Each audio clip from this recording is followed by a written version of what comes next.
ఓం శాంతి. ఓం శాంతి. ఓం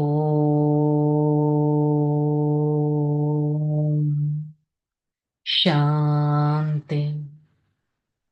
ఓం శాంతి. నేను ఆత్మ యోగ స్వరూపాన్ని, యోగి జీవితం కలవారిని. యోగ బలం నా సొంతం. నేను ఆత్మ నా ఈ బుద్ధి యోగాన్ని ప్రియమైన తండ్రితో జోడించే వారిని. నేను నిరంతర యోగి, నిరంతర సేవాదారి ఆత్మను. ఈ క్షణం నా ప్రియమైన తండ్రి స్వరూపంలో ఈ యోగి మురళిని వింటున్నట్టు అనుభవం చేసుకుంటాను. ఓం శాంతి.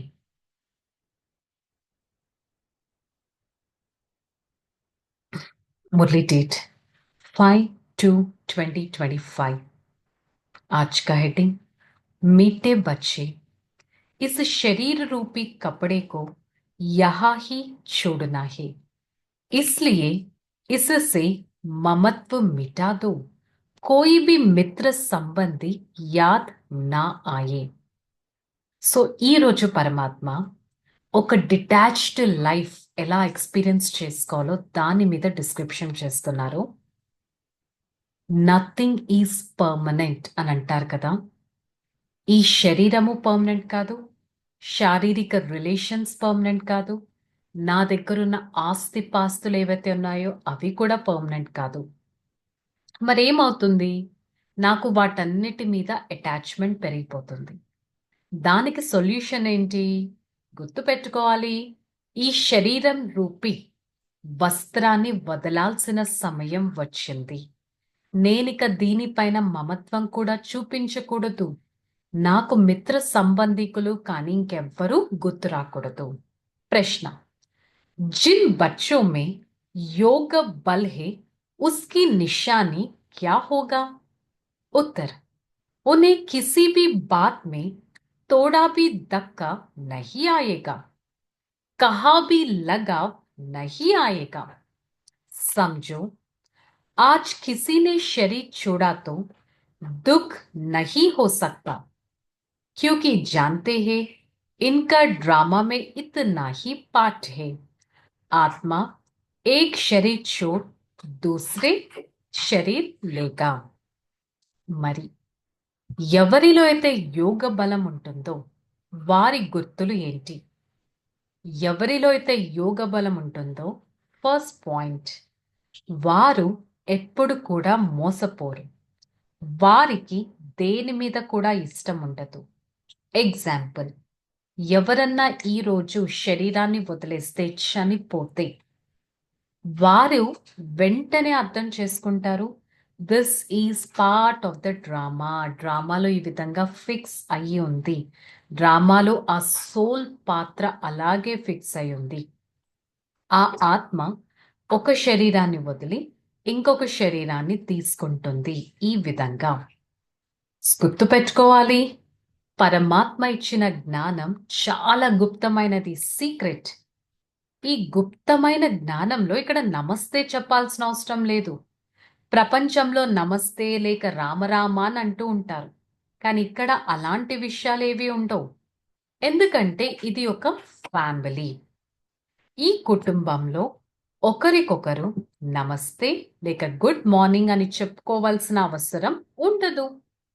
ఎగ్జాంపుల్, ఇంట్లో అయితే ఆహార పానీయాలు తీసుకుంటారు, ఆఫీస్కి వెళ్తారు, మళ్ళీ వస్తారు, అలా నడుస్తూ ఉంటుంది. ఇక్కడ నమస్తే చెప్పాల్సిన అవసరం ఉండదు. గుడ్ మార్నింగ్ చెప్పే ఫ్యాషన్ కూడా యూరోపియన్స్ నుంచే వచ్చింది. లేకుంటే ఇంతకు ముందు ఇవేవి ఉండేవి కాదు కదా. కొన్ని సంవత్సరాల్లో పరస్పరం కలుసుకున్నప్పుడు నమస్తే చెప్పుకుంటారు, పాదాలకు నమస్కరిస్తారు. ఈ పాదాలకు నమస్కరించడం మొదలైనవి నమ్రత కోసం నేర్పిస్తారు. కానీ ఇక్కడైతే పిల్లలైన మీరు సోల్ కాన్షియస్గా అవ్వాలి. ఒక సోల్ ఇంకొక సోల్కి ఏం చెప్తుంది? ఎలాగైతే ఇప్పుడు తండ్రి కూడా అంటారు, భగవంతుడు ఒక సాధారణ బ్రహ్మ తనువులోకి వచ్చి మనల్ని చదివిస్తున్నారు, వారి ద్వారా స్థాపన చేయిస్తున్నారు. వారు మన సన్ముఖంలో కూర్చొని మనకి అర్థం చేయిస్తారు. వారు ప్రపంచంలో డబల్ నేమ్స్ పెట్టుకుంటారు, రాధా కృష్ణ, లక్ష్మీ నారాయణ్, శివ రామ. ఈ విధంగా అనుకుంటారు రెండు రెండు పేర్లు పెడితే పవర్ ఎక్స్ట్రాగా పెరుగుతుంది అని. కానీ ఇప్పుడు పిల్లలైన మీరు అర్థం చేసుకున్నారు, తప్పకుండా అందరికంటే ఉన్నతమైన వారు పరమాత్మ. వారే అందరికీ తండ్రి. వారి పేరు శివ. వారు శ్రేష్టాతి శ్రేష్టమైన వారు. వారు ప్రజాపిత బ్రహ్మ ద్వారా ఒక కొత్త సృష్టిని స్థాపన చేస్తారు.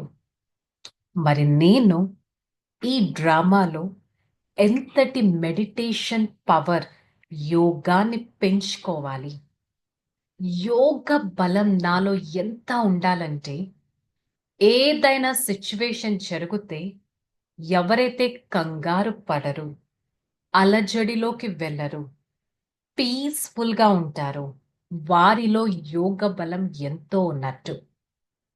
ప్రపంచంలో అన్నిటికంటే భయంకరమైన సిచ్యువేషన్ ఒక డెత్ని ఫేస్ చేయటం. ఎవరైనా మరణించినా ఇది డ్రామాలో వారి పాత్ర అలా ఉంది అని వారు ఎంతగానో ధైర్యంగా ఉండగలరు. ధైర్యత, నమ్రత, సత్యత, బ్యాలెన్సింగ్ నేచర్ ఇవన్నీ ఎప్పుడొస్తాయి? మనలో మెడిటేషన్ పవర్, యోగ బలం ఉన్నట్టయితే. స్వయం పరమాత్మ వచ్చారు, మనకొక విషయాన్ని అర్థం చేస్తున్నారు. ఈ అన్నిటినీ వినాశనమైతే జరగాల్సిందే. ఈ ప్రపంచం ఇంతగా ఉన్నా కూడా మొత్తం వినాశనం అవ్వాల్సిందే. ఇది చాలా పెద్ద పని. ఇక్కడ ఎవరైనా ఒకరు మరణిస్తే 12 నెలలు ఏడుస్తూ ఉంటారు. తండ్రి అయితే ఇన్ని లెక్కలేనన్ని ఆత్మలందరినీ తీసుకెళ్తారు కదా. ఎక్కడ తీసుకుని వెళ్తారు? ప్రతి ఒక్క సోల్ ప్యూర్గా అవుతే పరంధామానికి వెళ్లాల్సిందే కదా. పరంధామానికి వెళ్ళాలంటే ఆ సోల్ ఈ బాడీని వదలాల్సిందే కదా. ఈ బాడీని వదిలిందంటే అదొక డెడ్ బాడీతో సమానం. ఎంతమంది ఈ శరీరాలను వదిలేస్తారు, ఎంతమంది దుఃఖితులుగా అయిపోతారు. ఇప్పుడు మన తండ్రి ఒకటే రాజ్యం, ఒకటే ధర్మ స్థాపన చేయిస్తున్నారు. సో నాకు ఈ శరీరం పట్ల ఎలాంటి మమకారం ఉండకూడదు, అటాచ్మెంట్ ఉండకూడదు. అటాచ్మెంట్ ఉందా లేదా ఎలా తెలుస్తుంది? నేను మెడిటేషన్ చేయడానికి కూర్చుంటాను, నాకు నా హ్యూమన్ బాడీ లేక హ్యూమన్ బాడీ రిలేటెడ్ రిలేషన్స్ ఇవన్నీ గుర్తొస్తున్నాయా అంటే ఆబ్వియస్గా మనలో మెడిటేషన్ పవర్ తక్కువ ఉన్నట్టు. సో మనకి మనం చెక్ చేసుకోవడం చాలా ఇంపార్టెంట్. ఇప్పుడు మనం తండ్రి ద్వారా ఈ విషయాలను అర్థం చేసుకుంటున్నాం. స్వయం పరమాత్మ నర్సే నారాయణ్ బనాతే, నరుడు నుంచి నారాయణుడిగా తయారు చేస్తారు. మీలో కూడా పూర్తిగా కంప్లీట్ ఫ్లవర్స్గా ఇంకా ఎవ్వరూ అవ్వలేదు. ఇందులో రాయల్టీ చాలా బాగా ఉండాలి. మీరు రోజు రోజుకు ఉన్నతిని తీసుకొనెళ్తున్నారు కదా! మీరు ఒక పుష్పం లాగా, ఒక ఫ్రాగ్రెంట్ ఫ్లవర్ లాగా అందరికీ ఒక పాజిటివ్ వైబ్స్‌ని పంపించే వారిగా అవ్వాలి. మన కోసం బాబా ఎంతటి సత్యమైన మార్గాన్ని చూపిస్తారు. మరి అలాంటి మార్గం పైన నేను నడుస్తున్నానా లేదా అనేది స్వయమే చెక్ చేసుకోవడం చాలా ఇంపార్టెంట్. మరి ఈ రోజుటి ధారణ, अपनी चाल चलन बहुत रॉयल रखनी है, बहुत फजीलत से बातचीत करना है, नम्रता के गुण को धारण करना है। इन आंखों से जो कुछ दिखाई देता है वह सब कब्र दाखिल होना है, इसलिए इससे देखना भी नहीं देखना। एक शिव बाबा की याद पे रहना, किसी దేహదారి को नहीं याद करना. బాబా ఏం చెప్తున్నారు? మీ నడవడిక, బిహేవియర్ ఎంతో రాయల్ గా ఉండాలి. చాలా సాఫ్ట్ గా, రాయల్టీతో మాట్లాడగలగాలి. నమ్రత అనే గుణాన్ని మనలో ధారణ చేసుకోవాలి. ఈ కళ్ళతో ఏదైతే నేను చూస్తానో అది వినాశనం అవ్వాల్సిందే అనే సత్యాన్ని తెలుసుకోవాలి. వాటిని చూస్తూ చూడనట్టు ఉండగలగాలి. ఒక్క పరమాత్మనే స్మృతి చేయాలి.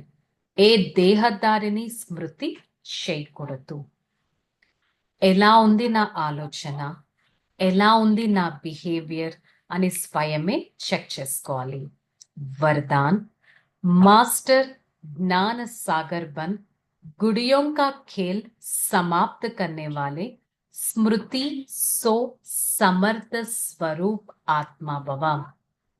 जैसे भक्ति मार्ग में मूर्ति बनाकर पूजा आदि करता फिर उन्हें डुबे देते हैं, आप उस गुड़ियों की पूजा करते हो।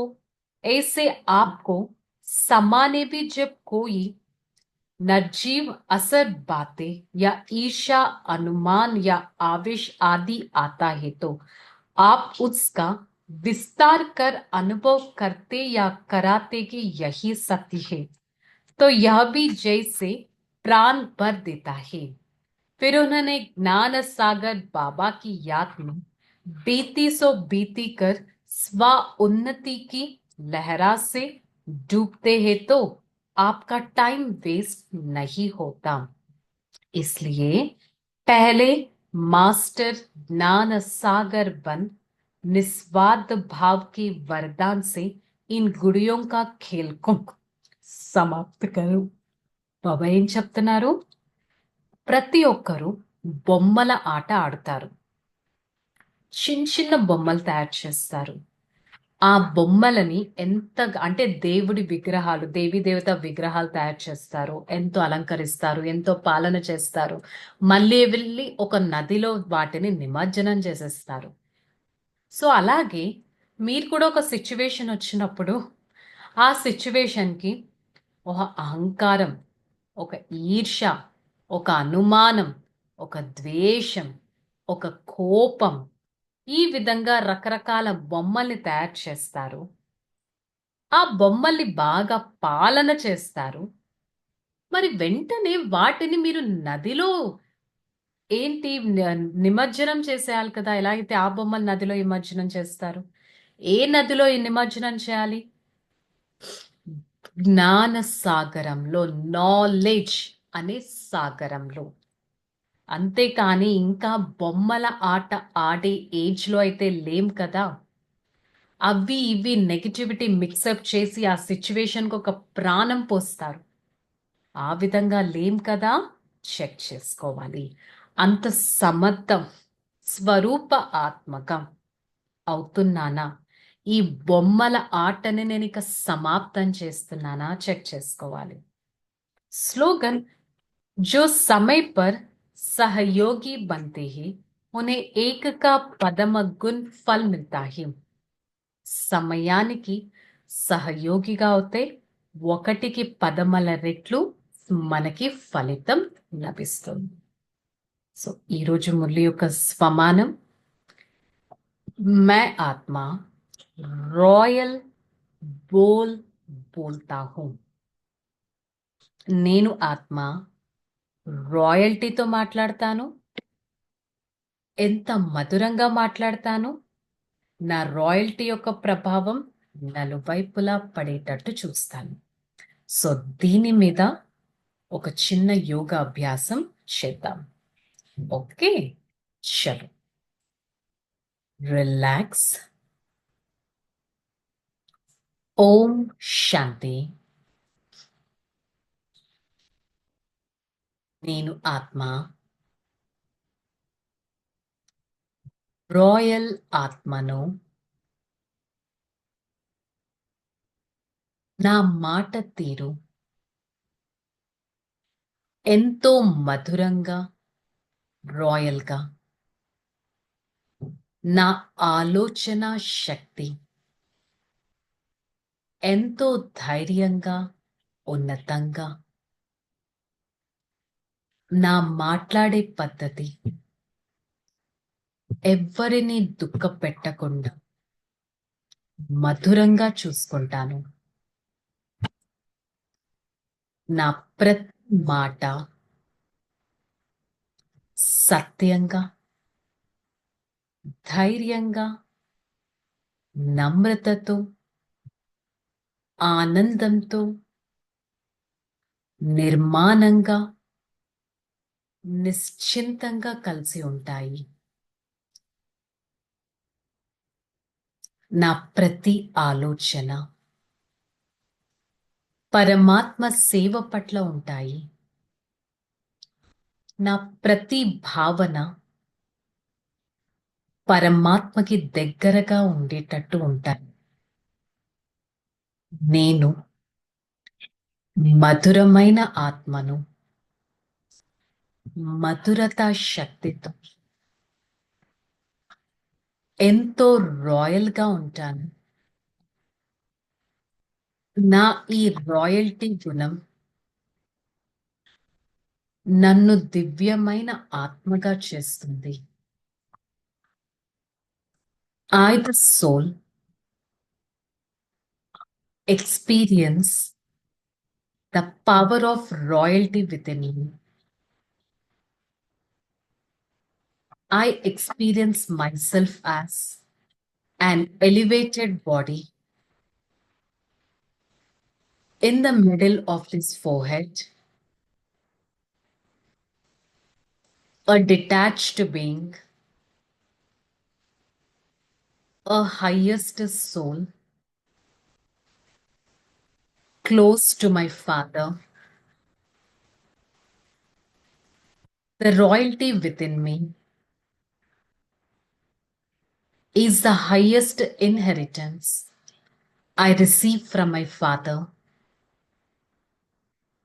For the next few seconds, I try to focus on my own speech. I only utter royal words, sweet words, which do a godly service. My every thought is a divine one. My every thought helps me to come close to my Father.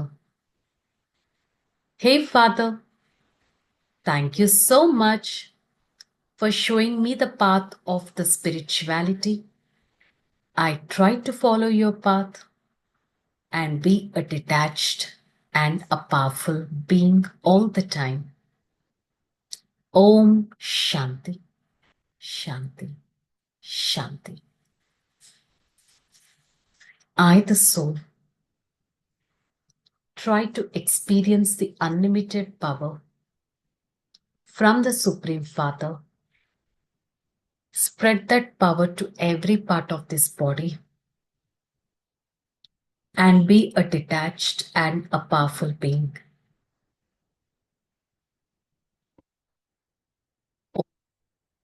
Shanti.